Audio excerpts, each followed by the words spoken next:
नमस्कार दोस्तों। Recently road मंत्रालय द्वारा कैबिनेट से हाईवे डेवलपमेंट प्लान के लिए 22 लाख करोड़ मांगे गए हैं, जिसके फर्स्ट फेज के अंदर लगभग 30,000 किलोमीटर की हाई स्पीड रोड भारत के अंदर डेवलप की जाएगी 2028 तक।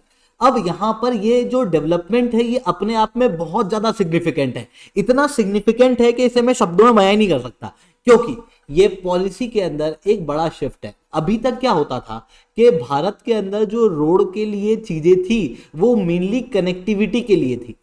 अभी तक हम ये बस इतना चाहते थे कि रूरल एरिया से अर्बन एरिया के बीच में रोड रहे। ऐसी कंडीशन में प्रधानमंत्री ग्राम सड़क योजना वगैरह चलाई गई थी। इवन हम चाहते थे बॉर्डर एरिया के अंदर भी कनेक्टिविटी रहे। अभी तक फोकस था कनेक्टिविटी का, अभी तक फोकस था रोड बनाने के ऊपर। बट अब हमारा फोकस रोड बनाने से ज्यादा शिफ्ट हो रहा है हाई स्पीड रोड बनाने पे। अब हमारा फोकस कनेक्टिविटी से शिफ्ट हो रहा है हाई स्पीड कनेक्टिविटी की तरफ। देखो, आप क्लियरली इस चीज को यहां पर देख सकते हो। भारत के अंदर अभी तक फोकस कैसे केवल कनेक्टिविटी पे था, पर हाई स्पीड कनेक्टिविटी पे नहीं। देखो, भारत के अंदर सेकंड लार्जेस्ट रोड नेटवर्क है। लगभग 3.314 मिलियन किलोमीटर के रोडवेज भारत के अंदर बने हुए हैं। बट इनमें से केवल 1.7% ही नेशनल हाईवे हैं, जबकि ये नेशनल हाईवे 40% तक ट्रैफिक को होल्ड करते हैं।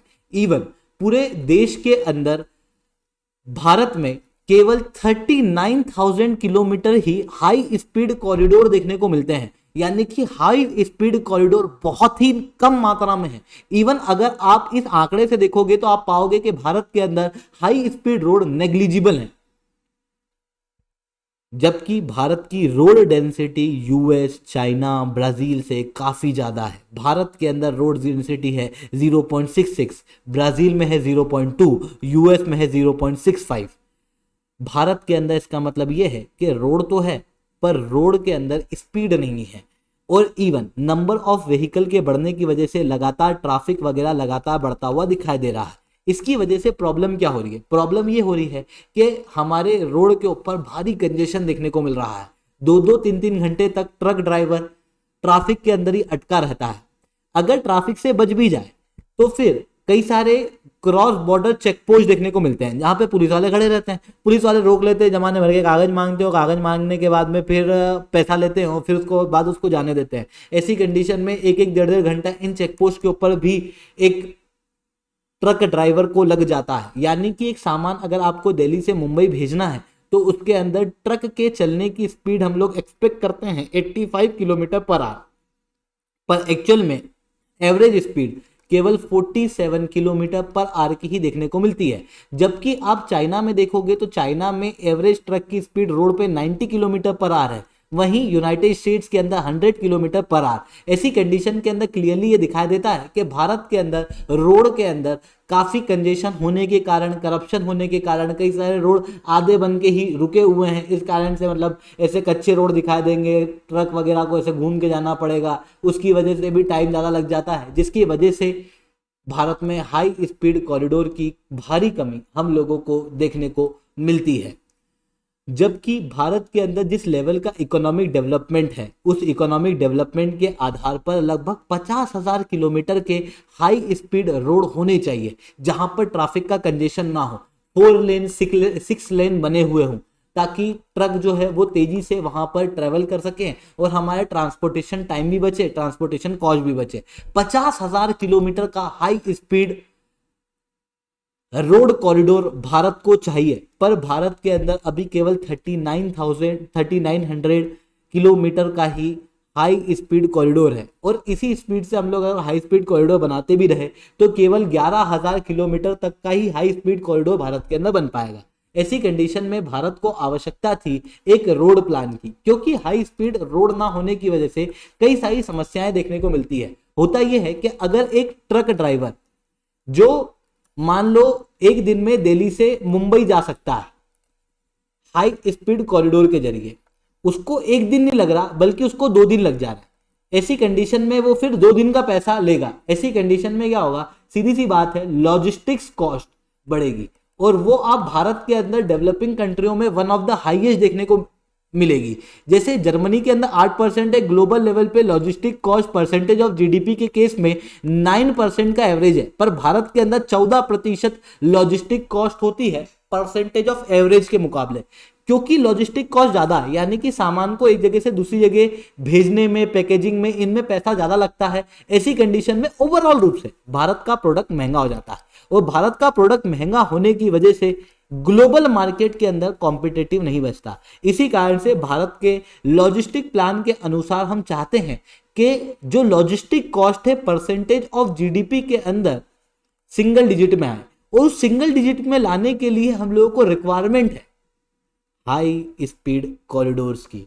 इवन हाई स्पीड कॉरिडोर से क्या होगा, जो रिमोट एरिया है वो बहुत ही आसानी से कनेक्ट हो पाएंगे बाकी एरिया से, क्योंकि ट्रांसपोर्टेशन के अंदर बूम आता हुआ दिखाई देगा। और इस चीज को आप महसूस भी कर सकते हो। आजकल आप क्या देखते हो, लोग अपने घर से दूर दूसरे शहरों के अंदर रहते हैं, इवन बड़ी बड़ी मेट्रोपॉलिटन सिटियों के अंदर रहते हैं, घर है पंजाब में पर रह बेंगलोर के अंदर रह रहे हैं, बट उसके बावजूद भी उनको बहुत दिक्कत नहीं आती, क्योंकि इंफॉर्मेशन, कम्युनिकेशन और ट्रांसपोर्टेशन टेक्नोलॉजी जो है वो बहुत बेहतरीन है।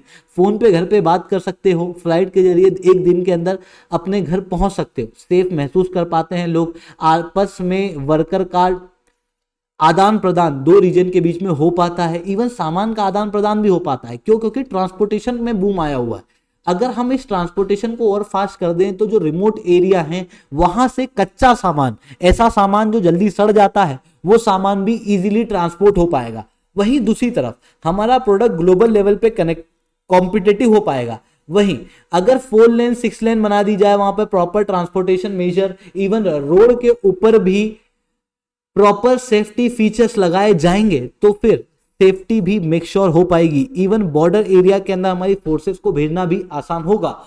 अब आप समझ पा रहे हो इस बात को कि हम लोगों को कितनी ज्यादा आवश्यकता है हाई स्पीड रोड कॉरिडोर की। इसी कारण से highway development plan recently road transport and highway मंत्रालय द्वारा बनाया गया, जिसके अंदर उन्होंने कैबिनेट से लगभग 22 लाख करोड़ के इन्वेस्टमेंट की मांग की है, जिसके अंदर 30,600 किलोमीटर का रोड 2031-32 तक फर्स्ट फेज के अंदर बनाया जाएगा। अभी जो 30,600 किलोमीटर का रोड है, इसमें से 18,000 किलोमीटर का रोड हाई स्पीड रोड होगा, वहीं 4,000 किलोमीटर का रोड डी कंजेशन करने के लिए होगा नेशनल हाईवे में, यानी कि ओवरऑल रूप से ये भी नेशनल हाईवे की स्पीड को फास्ट करेगा। वहीं स्ट्रेटेजिक और इंटरनेशनल बॉर्डर वाले इलाके के अंदर भी हाई स्पीड रोड बनाने का प्रयास किया जाएगा रोड मंत्रालय द्वारा, और इसके अंदर रोड मंत्रालय ने कहा है कि 35% तक का इन्वेस्टमेंट प्राइवेट सेक्टर से लिया जाएगा, और ये सारी चीज होगी फर्स्ट फेज के अंदर। फर्स्ट फेज के अंदर रोड मंत्रालय ने कहा है कि उनके बजट के अंदर 10% तक का सालाना इंक्रीमेंट होना चाहिए, जबकि पिछले साल लगभग 2.7% तक का बजट में इंक्रीमेंट देखने को मिला था रोड मंत्रालय के लिए। जब फर्स्ट फेज खत्म हो जाएगा तो फर्स्ट फेज के खत्म होने के बाद 2032 से 2036 के बीच में सेकंड फेज चलेगा। इन 5 सालों के अंदर हम लोग हाईवे बनाने के अंदर माहिर हो जाएंगे।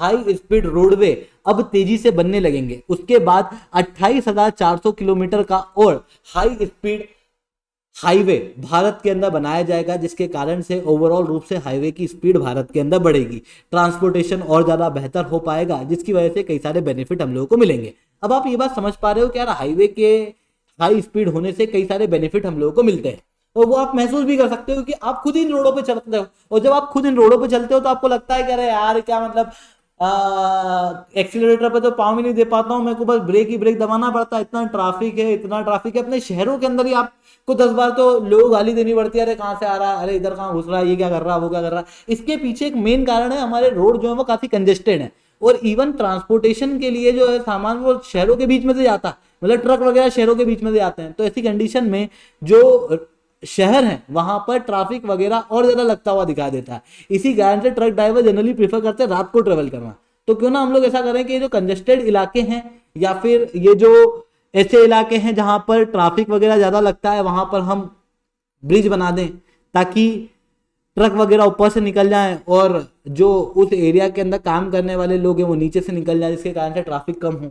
वहीं ऐसा भी किया जा सकता है कि शहरों के बाहर से कॉरिडोर बना दिया जाए ताकि ट्रक वहां से निकल जाए और ट्रक वगैरह को शहर के अंदर आने नहीं पड़े, बड़े वाहन को शहर के अंदर आना ना पड़े, ट्रैफिक जो है वो कम रहे। इस तरीके की सुविधा इन हाई स्पीड रोडवेज के अंदर की जाएगी।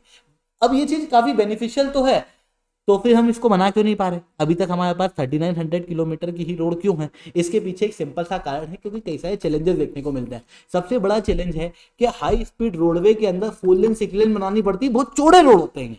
क्योंकि ये चौड़े रोड हैं तो ज्यादा जमीन को एक्वायर करना पड़ता है। अब भारत के अंदर रोड बनाने के लिए पहली जमीन को एक्वायर करने में बड़ी दिक्कत है, 10 प्रकार के केस हो जाते हैं, उन केस को निपटाया जाता है, मतलब बहुत प्रॉब्लम आती है। तो लैंड एक्विजिशन एक बहुत बड़ा इशू है। वहीं दूसरी तरफ फाइनेंशियल कंस्ट्रेंट, क्योंकि सीधी सी चीज है, मल्टीपल लेन बनाना, फिर उन मल्टीपल लेन के अंदर प्रॉपर सेफ्टी फीचर्स लगाना, वो जेब्रा क्रॉसिंग वगैरह लगाना, बीच में वो एक जो हम कहते हैं डिवाइडर, वो डिवाइडर वगैरह को डेवलप करना, प्रॉपर पेड़ वगैरह लगाना, इन सारी चीजों को यूज करना, सौंदर्यीकरण करना। लगे भी तो सही कि भाई साहब नया रोड है, उस नए रोड के ऊपर वो सफेद कलर की पट्टियां मारना, ये सारी चीजों के अंदर बहुत ज्यादा कॉस्टिंग लग जाती है। इस कारण से जनरली इस तरीके के हाईवे बन नहीं पाते हैं। वहीं एक बार आपने ज्यादा खर्चा करके मान लो हाईवे बना भी दिया, तो फिर हाईवे हाई स्पीड है, गाड़ियां तेज चल के आएगी, ऐसी कंडीशन में इस रोड के ऊपर मेंटेनेंस भी ज्यादा लगेगा, जैसे repair, regular upkeep, proper signage, इन सारी चीजों को मेंटेन करने में भी मैनफोर्स भी लगता है और पैसा भी लगता है। इस कारण से हम लोगों को देखने को मिलता है कि भारत के अंदर ये हाई स्पीड रोड है नहीं। इवन भारत की अभी तक प्रायोरिटी हाई स्पीड थी भी नहीं, हमारी प्रायोरिटी थी भाई रोड बन जाए, हाई स्पीड बाद में देख लेंगे, जिस वजह से भारत के अंदर अभी तक ज़्यादा रोड बने नहीं है। ट्रैफिक को मैनेज करना एक बहुत बड़ा इशू है, क्योंकि भारत के अंदर लोगों में ट्रैफिक सेंस की बहुत ज़्यादा कमी है। बचपन से लोगों को सिखाया जाता है कि अगर रोड तेज चलता हो तो वहां पर इंतजार करो रोड के खाली होने का, उसके बाद रोड को क्रॉस करो, वो भी स्लो चल के, पैदल क्रॉस करो, दौड़ मत लगा। पर लोग क्या करेंगे, वहां पर चलता हुआ रोड होगा, उसके अंदर से भाग जाएंगे तेज दौड़ लगा के। या फिर एक वो हाथ होता है आदमी का, वो क्या करता है, सारी ताकतें होल्ड करता है, गाड़ी वाले को ऐसे सामने हाथ दिखाते हुए ये चलेंगे कि रुको भाई तुम रुको, मतलब इसके हाथ से सारा ब्रेक लग जाएगा, ऐसे हाथ दिखाते हुए आगे चलते जाएंगे, जिसके कारण से ट्रैफिक के तो बहुत ही इशू आते हैं। बाइक वाले कहीं भी घुस जाएंगे, कार वाले जो है वो छोटे से रोड पे कार लेके घुस जाएंगे, फिर बीच में जाके अटक जाएंगे, फिर दूसरों को गाली देंगे, फिर उसके बाद 4 लोग उसके पीछे पीछे चलेंगे, उसको कहेंगे भैया आगे निकालो पीछे निकालो। आपको हर दूसरे रोड के ऊपर भारत के अंदर ट्रैफिक देखने को मिलेगा, क्योंकि लोगों के अंदर ट्रैफिक सेंस कम है। इस कारण से ट्रैफिक मैनेजमेंट एक बड़ा इशू है। वहीं इन्वायरमेंट कॉन्सिक्वेंसेज भी काफ़ी ज़्यादा है, क्योंकि बड़े एरिया को एक्वायर करना पड़ता है, इस कारण से पेड़ वगैरह ज़्यादा कटते हैं, तो एक्टिविस्ट वगैरह बीच में आ जाते हैं। इस वजह से हम लोगों को देखने को मिलता है भारत के अंदर हाई स्पीड रोडवे बनाना एक बड़ा चैलेंज का इशू है। आई होप ये सारी बातें आप लोगों को समझ में आई होंगी। लेक्चर अच्छा लगा हो तो लाइक करना, लेक्चर बहुत अच्छा लगा तो नीचे कमेंट करना। यूपीएससी सीएससी की तैयारी करना इंडिया के टॉप एजुकेटर से। अगर आप लोगों को ऑफलाइन क्लासेस के अंदर जुड़ना है तो आप लोगों के पास में बहुत अच्छा मौका है। अनअकैडमी अब केवल ऑनलाइन नहीं रहा है, अनअकैडमी अब ऑफलाइन भी आ चुका है। दिल्ली के करोल बाग, मुखर्जी नगर के अंदर, प्रयागराज के सिविल लाइन्स के अंदर ऑलरेडी हमारे सेंटर्स खोले जा चुके हैं। अगर आप चाहते हो तो विजिट कर सकते हो।